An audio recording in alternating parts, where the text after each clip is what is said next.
Traditions can be awesome, like a traditional turkey dinner. That's pretty awesome.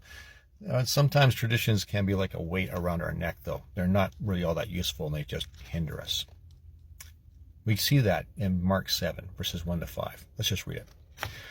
One day, some Pharisees and teachers of religious law arrived from Jerusalem to see Jesus. So why are they there? To see Jesus. Let's see what's going on. So what do they see? They noticed that some of his disciples failed to follow the Jewish ritual of hand washing before eating. So do they see Jesus? Well, they went to see Jesus, but they were distracted.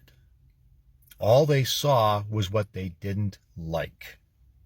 They saw his disciples eating without washing their hands first. They missed something really important. It continues on. The Jews, especially the Pharisees, do not eat until they have poured water over their cupped hands as required by their ancient traditions.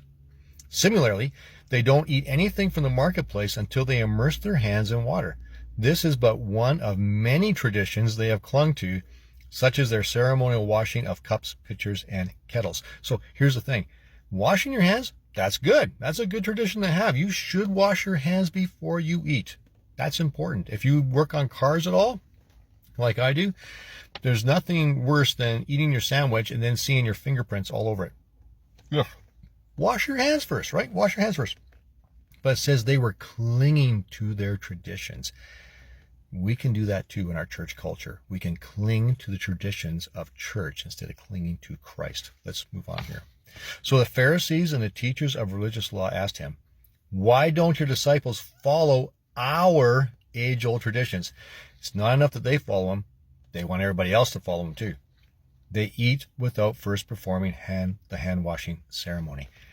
Here's the thing. Traditions can be really good, but when we make traditions equal to Scripture, when we take traditions and we put them on par with Scripture and say that you have to do this, and we equate it to sin if you don't, we're really missing the point.